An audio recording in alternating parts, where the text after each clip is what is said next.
I've been sitting with this lightning bolt of a text called Thus Spoke Zarathustra, written by Nietzsche. It's been feeling like a poetic transmission of sorts, jolting us or jolting me, jolting the reader to live our lives to our highest capacities of creativity, overflowing with a new kind of virtue, one that exists beyond fearful and submissive thought loops and rigid tables of good versus evil. It's felt to me like an invitation to awaken into a more immersive, full bodied participation with life, all of life, and also to recognize that unique luminosity that exists within each of us that truly desires to meet reality in all its variation as it is, without judgment. The text itself can feel kind of cryptic at times, and I can see how it's been interpreted in wildly different ways. For my heart, though, it feels like a devotional hymn to the sacredness of earthly existence, to not take it for granted, not even for a single breath or single moment. It's been feeling like an invitation to evolve out of a fear of punishment driven life into a love drawn life. This requires humility, courage, and childlike innocence, qualities that are built upon one another. I read this as an ode to the potential of us humans to really cut through the current distortions of life and live with more brightness of mind and bigness of heart. I wanted you to feel some of the glimmerings of this poetry in the way that I did, and without having to read the full book yourself. Maybe there is an unexpected gift in this for you too. So I have woven together select pieces of the book that struck me the most, at times tweaking the language ever so slightly so that it lands a bit more effortlessly and in a way that's closer to how I myself received it. Also, so there's just some continuity and cohesion as I've pieced together selections from across different chapters of the entire book, front to back. This is not an analysis of the text, rather a poetic reworking and synthesis of this special text. In fact, you can think of this as a more spiritual and meditative way of receiving Thus Spoke Zarathustra, or as a kind of contemplation. Let it speak to you in a way that it desires to. So, before I begin, maybe you'd like to let yourself land into your body with your breath. Drop away from your mind and into your heart. Feel that energy shift away from the head into the body, into the breath, into the heart. Soften your shoulders and jaw. Feel an energetic leaning back in your body, a subtle yielding to the illumination and poetry to come. I'm going to begin the meditation now. So this is Thus Spoke Zarathustra, a poetic reading by me, Niv Rajendra. Behold, I teach you of your radiance. Your radiance is the meaning of the earth. So let your deepest will say, my radiance shall be the meaning of the earth, and I shall always remain true to Earth Mother. To blaspheme the earth is now the most dreadful offense. Behold, I teach you of your radiance. You are the lightning. You are a disruptor. What is great in you is that you are a bridge and not a goal. What can be loved in you is your unending upward spiral, your capacity for remembrance. I love you who sacrifice your ego for Earth Mother's will, that this earth may one day rejoice in your radiance. I love you whose soul is big and generous. I love you whose soul is overfull so that you forget yourself and all things are in you. I love you who are like heavy raindrops falling singly from the dark cloud that hangs over humanity. You prophesy the coming of the lightning that will illuminate the world. I tell you, you get to embrace the multiplicity within yourself. You are a dancing star. I tell you, you have aliveness in you. Now, I name you the 3 metamorphoses of your spirit. How your spirit shall become a camel, and the camel a lion, and the lion at last a child. There are many heavy things for your spirit, for the strong, weight-bearing spirit in which dwells respect and awe. Its strength longs for the heavy, for the heaviest. What is the heaviest thing, you hero? Is it not this, to humble yourself in order to injure your pride, to let your flaws shine out in order to mock your wisdom, to love even those who despise you and offer your hand to the ghost when it wants to frighten you? Before all things, you must humble yourself. This is the gift of the camel, the first of your evolution. And then on your lone path, the second metamorphosis occurs. Your spirit here becomes a lion. You want to capture freedom and be Lord in your own desert. You struggle for victory with the great dragon that is called You Shall. But the spirit of the lion says, I will. The dragon says, all values have already been created, and all created values are in me. Truly, there shall be no more I will. So, my friend, why is the lion needed in the spirit? Why does the beast of burden that renounces and is reverent not suffice? To create freedom for itself and a sacred no, even to duty. The lion is needed for that, my friend. To seize the right to new values. That is the most terrible proceeding for a weight-bearing and reverential spirit. Once you love this You Shall as your holiest thing, now you have to find illusion and caprice even in the holiest. This rebellion and courage of thought is the gift of the lion. This questioning and death of pleasing. This is your second metamorphosis. But tell me, my friends, what can the child do that even the lion cannot? Why must the sharp-eyed lion still become a child? The child is innocence and presence, a new beginning, ripe in every moment, a sacred yes. Yes, a sacred yes is needed for the full potential of creation.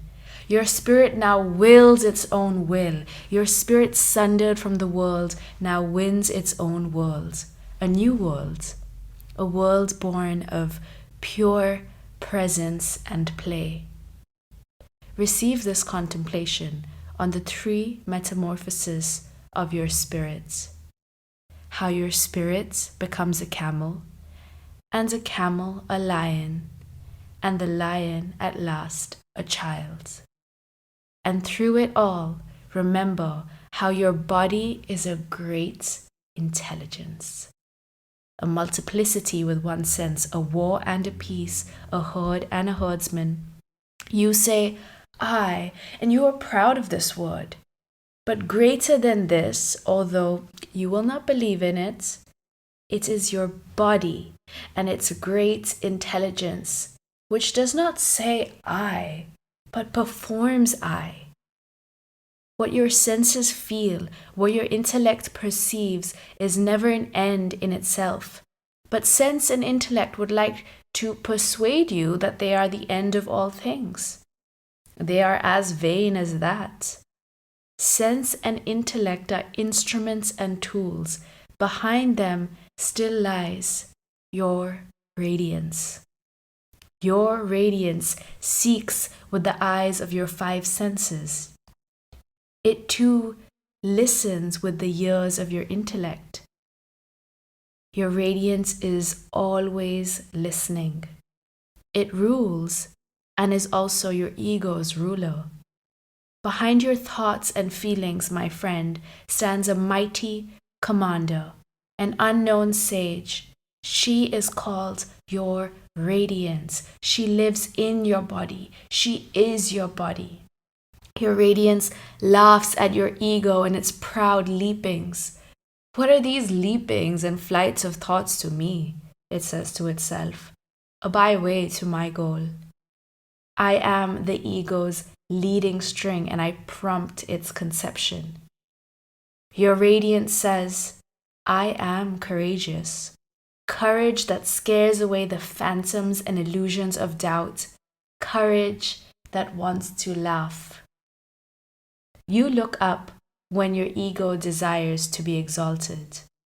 But your radiance looks down because she is exalted. Who among you can at the same time be light-hearted and be exalted? Untroubled, scornful, outrageous, this is how wisdom wants us to be. She is a woman and never loves anyone but a warrior. You tell me life is hard to bear, but if it were otherwise, why should you have your pride in the morning and your resignation in the evening? What have you in common with the rosebud, which trembles because a drop of dew is lying upon it? Awe. Yes, it is true, you love life. Not because you are used to living, but because you are used to loving. And there is always a certain madness in love. But also, there is always a certain method in madness. And it seems that butterflies and soap bubbles and whatever is like them among you know most about happiness. To see these light, foolish, dainty, affecting little souls flutter about, that moves you to tears and to song. You should believe only in a God who understood how to dance. And when you behold your downfall, you find in yourself the spirit of gravity. You find in yourself arrogance, righteousness, and rigidity. You won't kill these delusions with anger, but with sweetness and embrace. Come, friend, let yourself kill the spirit of gravity. Imagine yourself nimble. Imagine yourself flying. Now a God dances with you. Let your love towards life be love towards your highest hope, and let your highest hope be the highest idea of life, your radiance.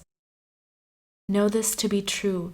Tranquil seas roam the earth and await you on your lone path. A free life awaits you. Forest and rock know well how to be silent with you. Be like the tree again, the wide branching tree that you love. Calmly and attentively, it leans out over the sea.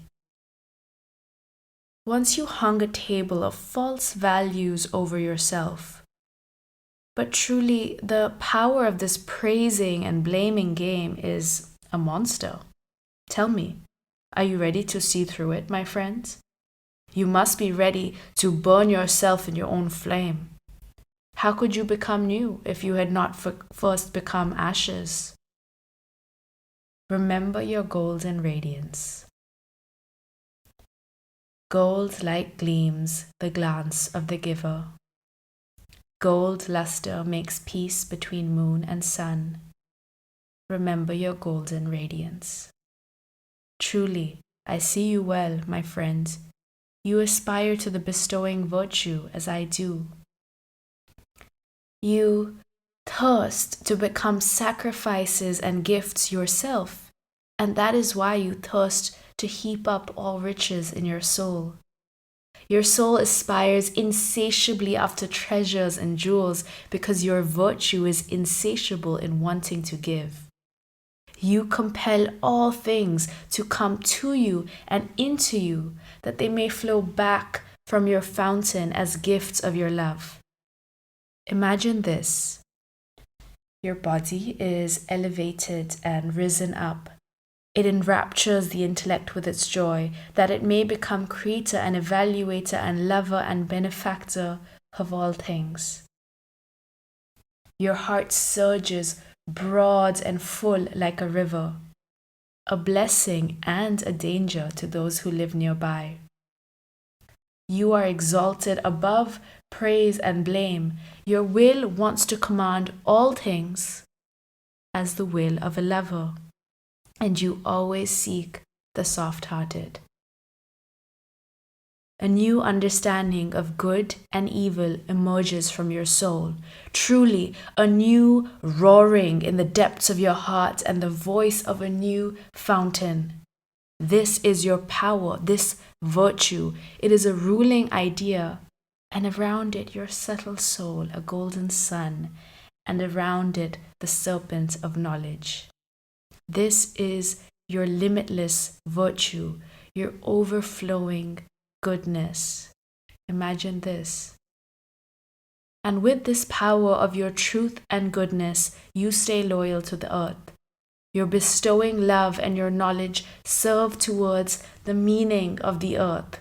Thus I beg and entreat you, lead your virtue back to Earth Mother. Yes, back to body and life. May your intellect and your active goodness serve the meaning of the earth, my friends, and may the value of all things be fixed anew by you. To that end, you should be a fighter. To that end, you should be a creator. Hear, hear. Your body purifies itself through knowledge, and in experimenting with knowledge, you elevate yourself. To the discerning self, all instincts are holy. The soul of your elevated self grows joyful. And so I call you a physician, and I invite you to heal yourself so that you inspire healing in others too. Let your best healing aid be to see with your own eyes that which makes you well. Truly, the earth shall yet become a house of healing, and already a new odor floats about, an odor that brings health, a new hope. And now, some instructions on the new hope. 1. One has to speak with thunder and heavenly fireworks to feeble and dormant senses. But the voice of beauty speaks softly. It steals into only the most awakened souls. 2. May you be freed from the bonds of revenge. That is the bridge to your highest radiance and a rainbow after protracted storms. 3. Your radiance is the life that itself strikes into life. Through challenge and suffering, it increases its own knowledge. Did you know that before? See more than only the sparks of your radiance. See the anvil which your radiance is. See the ferocity of its hammer. 4. Your radiance lives in its own light. It drinks back into itself the flames that break from you. 5. In your happy hour, your purity speaks. All creatures shall be divine to me, and all days shall be holy to me. Thus the wisdom of your youth speaks. Truly the speech of a joyful wisdom. And so I say to you again, fixed good and evil does not exist.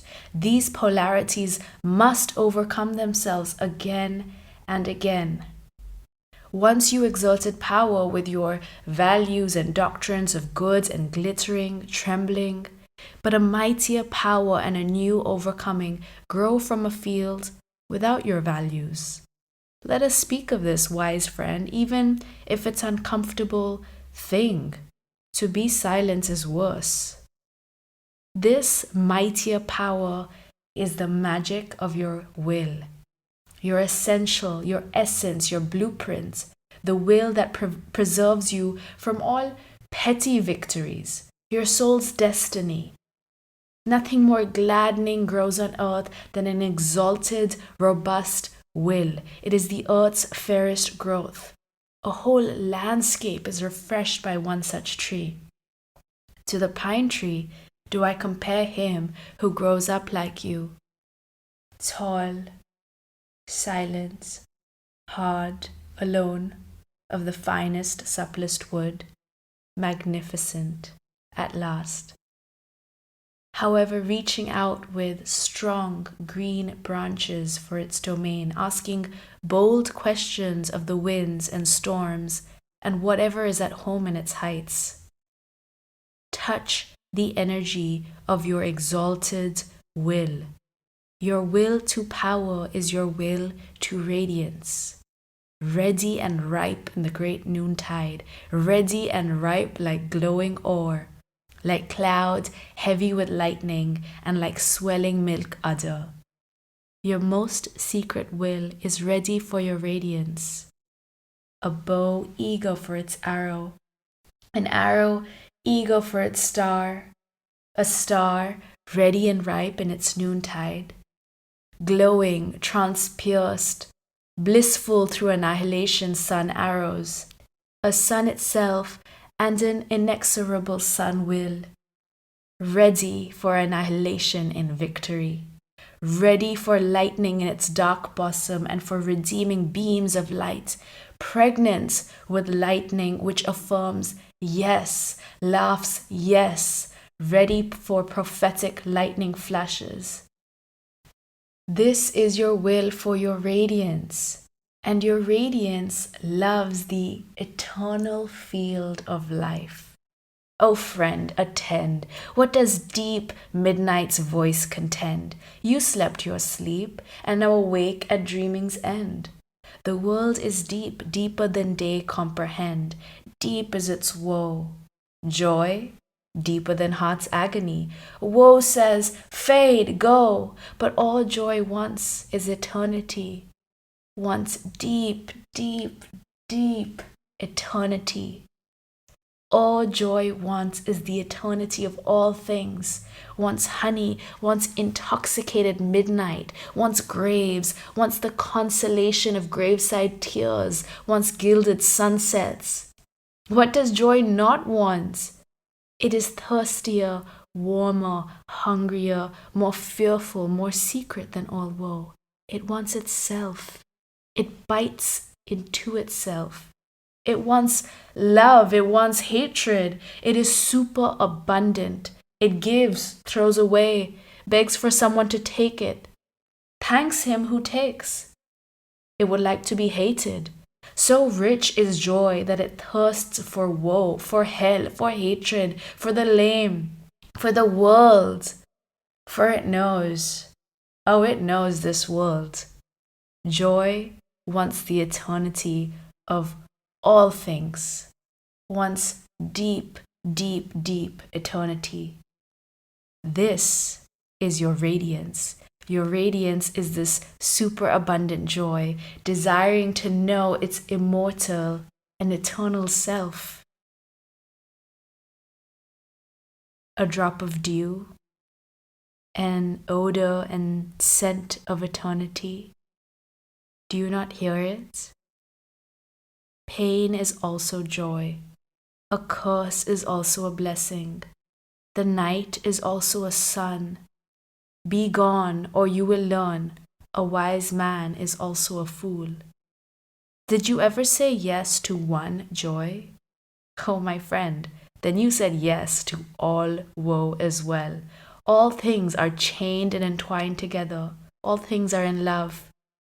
If you wanted one moment twice, if you ever said, you, please me, happiness, instant moment, then you wanted everything to return. You wanted everything anew, everything eternal, everything chained, entwined together. Oh, that is how you loved the world. You everlasting soul loved it eternally and for all time. And you say even to woe, go, but return. For all joy wants eternity. And how rich this earth is in good little perfect things, in well-constituted things, things whose golden ripeness heals the hearts. Perfect things teach hope. All good things laugh. Precisely the least thing, the gentlest, lightest, the rustling of a lizard, a breath, a moment, a twinkling of the eye, little makes up the quality of the best happiness. Soft. And although there are swamps and thick afflictions on earth, you who have light feet run even across mud and dance upon swept ice. Lift up your heart, my friend, high, higher. And do not forget your legs. Lift up your legs too, you fine dancer, and better still, stand on your head. The dancer, the light, who beckons with wings, ready for flight, beckoning to all birds, prepared and ready, blissfully light-hearted. This is you when you have unlearned the trumpeting of affliction and all mob sorrowfulness. Imagine this. You are the wind when it rushes from its mountain caves, dancing to its own pipe. The seas tremble and leap under your footsteps. You are the wind when it gives wings to asses and milks lionesses. You are the unruly spirit of the present that comes to all the mob like a storm wind. You are the wild, good, free storm spirit that dances upon swamps and afflictions as upon meadows. You are the spirit of all free spirits, the laughing storm that blows dust in the eyes of all the dim-sighted and ulcerated. So dance as you ought to dance. Dance beyond yourself.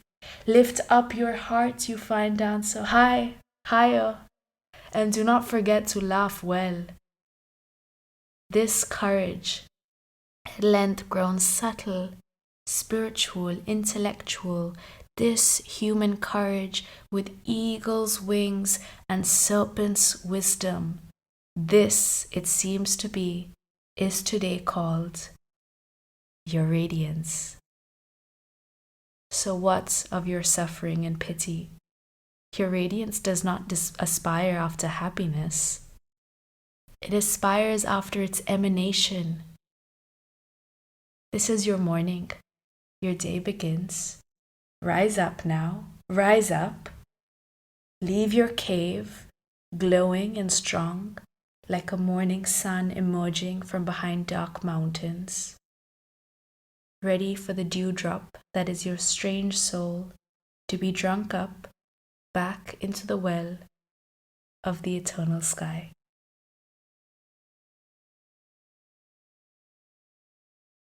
Thank you, and until next time, bye.